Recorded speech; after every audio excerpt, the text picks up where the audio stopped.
Chapter 2, Digging with Stig. It was a fine autumn morning and the grass was very wet with dew outside. Barney pushed his breakfast down as fast as he could manage. "What do you want to do today?" his grandmother asked as she drank her coffee. "I have to go into Sevenoaks this morning. Do you want to come?" Barney's heart sank. Go into Sevenoaks? Well, it was all right if he had nothing else to do, but he had to go and see Stig. "No, thank you, Granny," he said. "I don't think I want to go into Sevenoaks." "You'd be quite happy just messing about here?" asked his grandmother. "Yes, thank you. I just want to mess about, with Stig." "Oh, I see," Granny smiled. "Your friend Stig. Well, Mrs. Pratt will be here all the morning, so if you like, you can stay with her, and with Stig, of course." Lou said she would like to go into the town as she wasn't particularly interested in playing with Stig. Barney knew from the way she said it that she still thought Stig was only a pretend friend, but that was all right. If she didn't want to meet Stig, she needn't. "Can I go out now?" he asked. "All right," said Granny. "Put your boots on."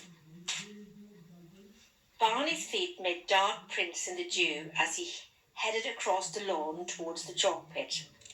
Then he stopped and stood still in the middle of the lawn. Suppose he didn't find Stig after all? The sun was bright. Yellow leaves fluttered down from the elm tree onto the grass. A robin puffed its breast on a rose tree and squeaked at him. Barney suddenly wasn't sure that he believed in Stig himself. It wasn't a Stiggish day, like yesterday when he had fallen down the pit. He had fallen, hadn't he? He felt the bump on the back of his head. Yes, that was real enough. He'd fallen and bumped his head. And then what? Funny things did happen when you bumped your head. Perhaps you only saw Stigs when you fell and bumped your head. He didn't think he wanted to fall over the cliff again on purpose and bump his head again. Was Stig a person you could just go and play with like the children at the end of the road at home? He had to find out, but he didn't want to go to the chalk pit and find nothing. He stood with his hands in his pockets in the middle of the lawn, his fingers playing with something hard in the left-hand pocket of his jeans. He remembered something, and he pulled out the thing he had in his hand. Of course, the flint! He looked at it glinting in the sunlight, like a black diamond with its chipped pattern. He'd seen Stig make it. There was no mistake about that. Of course Stig was real. He set off again at a run, climbed the fence into the paddock and waded through the long wet grass the other side. The copse round the edge of the chalk pit looked dark beyond the sunlit grass. In the middle of the paddock he found himself slowing down and stopping again. Something at the back of his mind was telling him that he'd seen pictures of chipped flints in books and real ones in museums, and that they were made thousands of years ago by rough people who weren't alive any longer. People found them and put them in cases with notices on them. Perhaps he'd just found this one and imagined everything else. And supposing he hadn't imagined Stig, was he the sort of person who liked people coming to play? Well, he told himself, all he really wanted to do was to look at the place where he had fallen over yesterday. Have another look down the dump. There was that bicycle anyway. He walked to the edge of the paddock. A clump of brown grass jumped up from under his feet and bounced away towards a bramble patch, showing a white tail and two long ears. Barney's heart bumped, but was only a rabbit. He ran after it, but it had disappeared into the thick of the undergrowth. Feeling bolder, he climbed over the fence and went carefully towards the edge of the pit, making sure this time that he kept near a big tree that seemed to be well anchored to the side, and peeped over. He could see the patch of raw earth and white chalk where the ground had given way under him, the dangling creepers lower down, and a scatter of broken chalk at the bottom. He craned over to see the hole he had made in the roof of the den. There was a pile of branches and rubbish against the foot of the cliff, but no gaping hole. Not a sign of a hole, of a roof, of a den, of a Stig. He listened. A blackbird turning over dry leaves in search of worms was making a noise much too big for itself. But apart from that, the pit was silent and empty. Barney walked away from the edge of the pit and climbed over the fence into the sunshine of the paddock, thinking hard. He looked at the stone in his hand. He felt the bump on his head. He had seen the raw patch where the ground had given way. He remembered crashing through a sort of roof and leaving a big gaping hole, and yet there wasn't a hole. So he couldn't have made one. But he must have landed somewhere, and he had that clear picture in his head of looking up through a hole at the side of the cliff and the clouds passing over the sky. And suddenly, as he stood in the middle of the paddock, he gave a big jump as the answer came to him like getting a sum right. If there wasn't a hole, it was because somebody had mended it.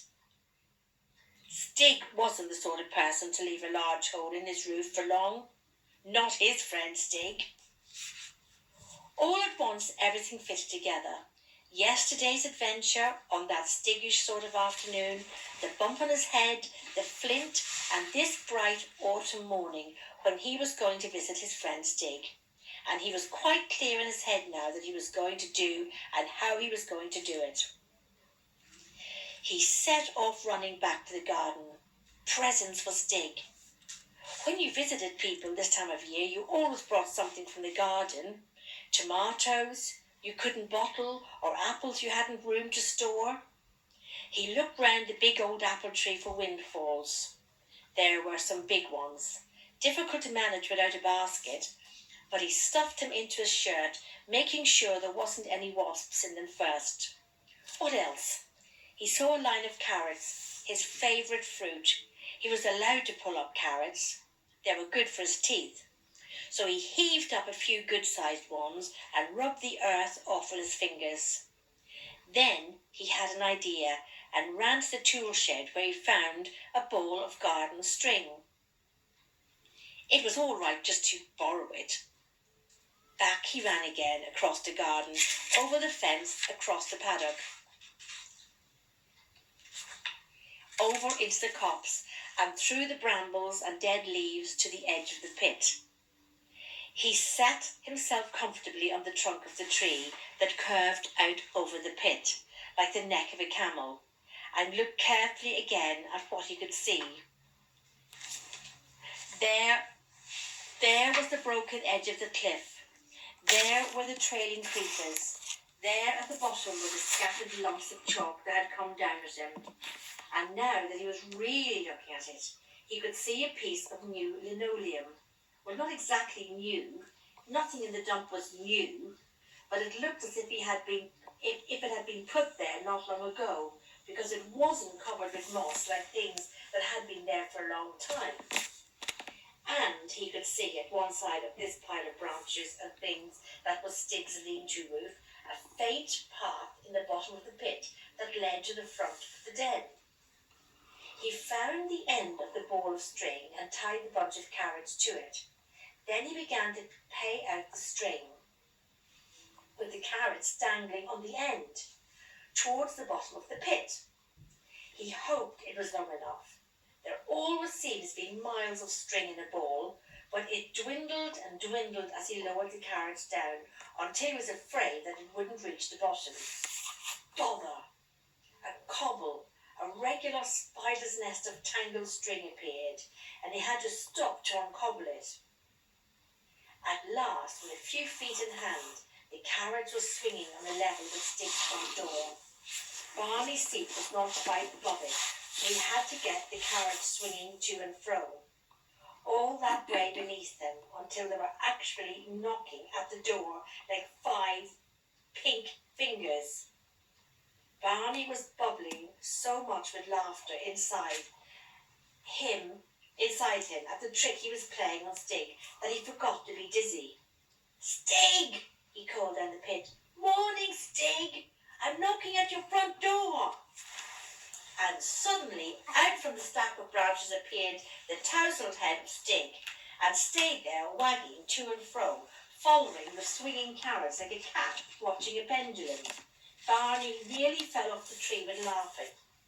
"Hello, Stig!" he called. "Good morning! I'm Barney, you remember? How are you?"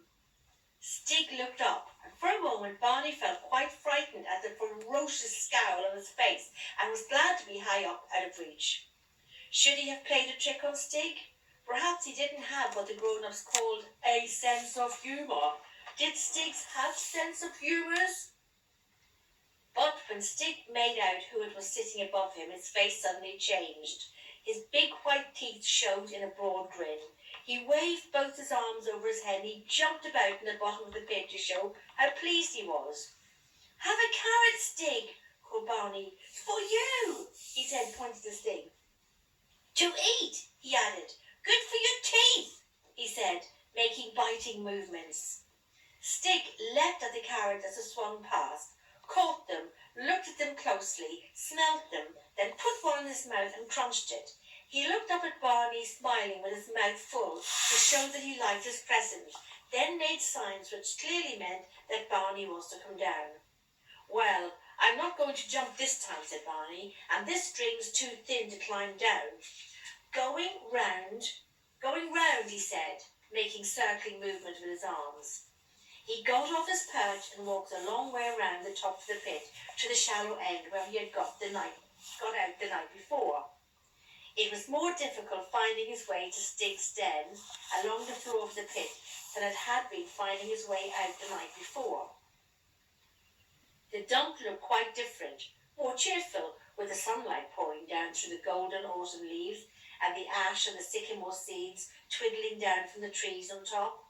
But the tail of the aeroplane was only part of a farm machine, and the ship's helm was a broken cartwheel.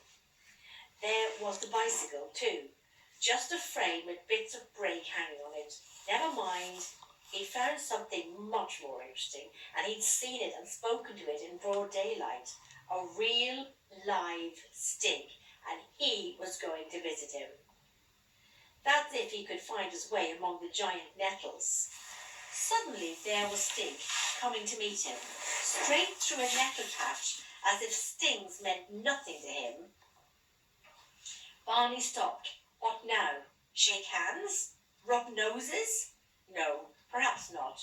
He remembered the apples he had stowed inside his shirt, took one out, and held it towards Stig on the palm of his hand, as if he was trying to make friends with a horse.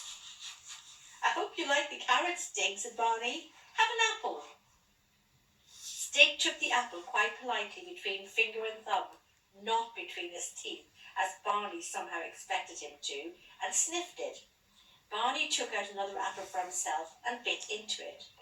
"Good," he said. "Delicious." Stig took a bite, seemed to like it, smiled, and the both started walking towards the den, munching their apples. Stig just blundered through the nettles, and as far as Barney could see, they stung him and raised bumps as they did on other people, but he just didn't care. Barney himself avoided the nettles as much as he could. He got stung once or twice, but decided not to make a fuss about it. Stigs don't mind stings, he thought, so he'd better not. Stig led the way to the den. Barney noticed several dumps of new white chalk near the path. and remembered the new tunnelling he had seen yesterday and the baby's bath full of chalk.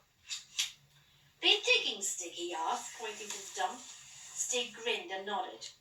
It was gloomy and overhung at the Stig's end of the pit, even on this bright day, and the den itself, now that the hole in the roof was mended, was even darker. The teapot lamp was flickering and throwing a dim light on the den and the place where Stig had been digging, but it was not very cheerful. "Come to think of it," thought Barney, "rabbits and things that live in holes don't have any lights at all. Not much fun for them with no windows. Couldn't he find some windows for Stig?" What made it worse was that Stig had started a small fire in the den part. He must have just done it because Barney had not noticed any smoke when he was sitting on the tree trunk. The smoke was filling the den, and there was no way out for it except to trickle through the gaps in the roof. It made Barney's eyes water, but he supposed it was one of the things you just had to put up with, like nettles. All the same, the place could do with a chimney as well as windows. He began to get used to the darkness, and he could see that the tunnel at the back of the cave went further back into the chalk than he had noticed. The digging tools were lying about. The bedstead leg, a broken cast iron shoe scraper, and an iron bar like the one he'd seen his father use on the jack to lift the car up. Stig was reaching up to offer Barney another turnip, but Barney didn't feel like turnip so soon after breakfast. "Can I help you dig, Stig?" he asked. "I expect you're busy anyhow." He went to the end of the tunnel and picked up the bit of bedstead and began to attack the wall of chalk. It was not as easy as he had expected. The chalk in the inside of the hill here was firm, not crumbly as it was on the outside where the rain got at it. Barney's bashes with the awkward piece of metal only broke off smallest chips of chalk, and he was soon puffed. Stig, who had been standing watching him, took the digger from his hands and showed him how to dig out a hollow at the bottom of the chalk wall, then knock down large chunks which came away easily because there was nothing to hold them up underneath. There was soon a pile of loose chalk, and Barney picked it up with his hands and put it in the small tin bath. When it was full, it was about as much as he could do to drag it along the floor of the cave towards the entrance. Stig helped him, and between them they lugged the load out of the den and dumped it. But Barney noticed that Stig took care to put it some way from his door. He supposed that piles of new white chalk would let people know that something was going on. Stig let him dig next time, and he soon got the hang of cutting under and letting it tumble down from the top. Now and then they would come to a great flint embedded in the chalk, like a fossil monster with knobs and bulges, and would have to chip round it, worry it, and loosen it like a tooth until at last it came free, usually bringing down a lot of chalk with it. They worked on happily for quite a time, taking it in turns to dig and load, and now and then they would stop for a break and take a drink of water from the tin or eat a refreshing apple. Barney's jeans were white with chalk dust, and his hair and nails were full of it. He suddenly wondered what his grandmother would say. Then he suddenly wondered what time it was. In spite of the apples, his tummy was telling him that it might be lunchtime. "You haven't got a clothes brush, have you, Stig?" he asked. Stig looked blank, and Barney decided that he probably hadn't. His eye fell on Stig's water pipe. Somebody had thrown down a vacuum cleaner, so there must be one of those brush things somewhere. Sure enough, he spied one, fixed as a sort of a T-piece to the end of a long, thin pole that was helping to hold the roof up. He thought the roof might hold itself up for a bit while he got the worst of the chalk dust off with the vacuum cleaner end, and it did. Stig was watching with a puzzled look, wondering why Barney should be pulling down part of his roof to brush at his clothes with. "You're lucky, Stig," said Barney. "Nobody asks you how you got in such a mess. I've got to go now. Must be nearly lunchtime. Pity I can't ask you to lunch, but really," he thought, "nobody else even believes in him yet." I'll be back this afternoon, Barney said from the door. Thanks for letting me help you. Goodbye. Grandmother and Lou were late getting back from the town, so he had time to get the chalk out of his nails and hair and to look fairly respectable for lunch. They were too full of talk about how they had spent their morning to question him much about what he had been doing. Over the stewed apples, he was able to say quietly, Granny, have you got any things you don't want? Things I don't want, dear, Grandmother repeated. What sort of things? Chilblains? Grandchildren? No, Granny. I mean things like windows and chimneys. Granny thought about this for a moment and then said that really she couldn't think of anything like windows and chimneys except windows and chimneys, and she thought the house had only just enough of these to go round. And Lou just laughed and said, Really, Barney? Then Grandmother said that it did remind her there were some tins and jam jars she had meant to put out for the dustbin man, and perhaps Barney would be a dear and carry them to the gate. And that's where we'll end it tonight. We'll do the rest tomorrow. Night-night, everyone. I think that isn't even the end of that chapter. There are 10 more pages in that chapter.